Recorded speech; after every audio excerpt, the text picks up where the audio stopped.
Okay, welcome back. We're going to finish up talking about the internet now. We can't talk about the internet without talking about marketing, because that's what it's become a huge place where a lot of marketing takes place. Okay, so let's take a look at what goes on here. First of all, there's what we call content marketing.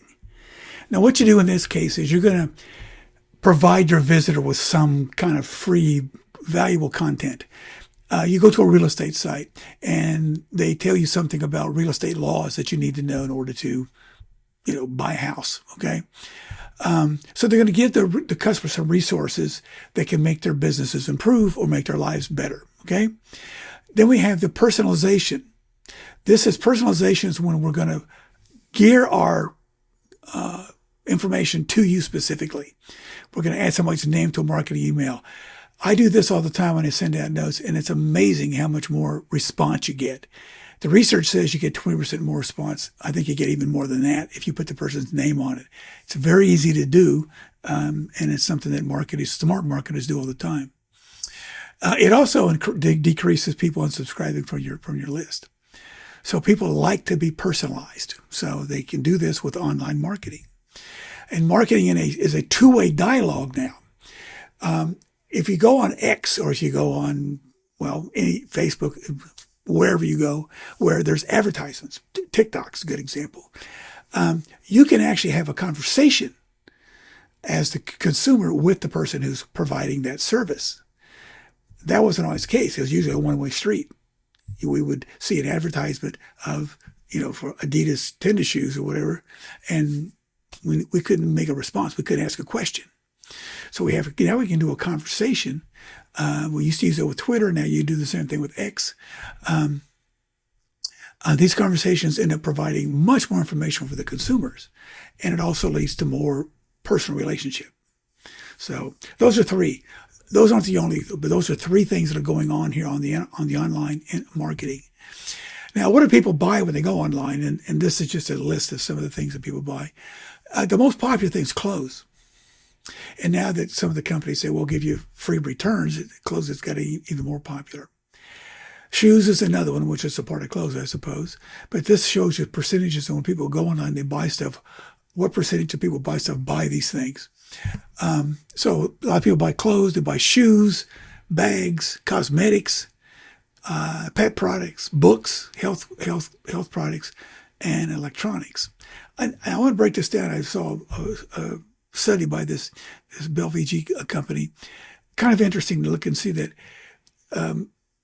68% of the men shop online and 72% of the women. So that's about the same percentage. It's a little bit higher on the women. But you'll notice that when we go through what do they buy, travel, holiday accommodations, household goods, tickets or events, those are pretty much the same. They're about the same percentage on both sides. A little bit different, but not a significant difference. We start talking about film and music. Men are going to spend more, are going to buy tickets to music, or going to buy music, or they're going to buy film more. They're also going to buy more computer technology. That's a big difference. You see 39% versus 18%. And also over here, you see there's a little bit of difference. Women are more likely to buy groceries online, more likely to buy sporting goods, and about even a little bit more likely to buy books, magazines, and learning materials. So on the right-hand side, you can see that all of those are things that women tend to be more likely to buy than men. And on the other side, you can see men. So that just shows you some of the things that people buy online. Okay, let's talk about politics now, because politics has become a huge part of the internet, as we all know. Okay, so social networking sites are standard now in political campaigns. Okay, by that I mean places like Facebook, LinkedIn, and those kind of places. They are standard for people politicking to put ads on. We have misinformation campaigns, and a lot of those campaigns that are put on Facebook or X or whatever are misinformation campaigns. Okay, now social media. We can see all the good things that social media does. We'll talk about that in this week later on. Social media may enhance polarization. Now, what I mean by that is that if you live, let's say you live in a small town in Kentucky and you have a certain political view and nobody around you agrees with you, but you go online, you find all kinds of people who agree with you.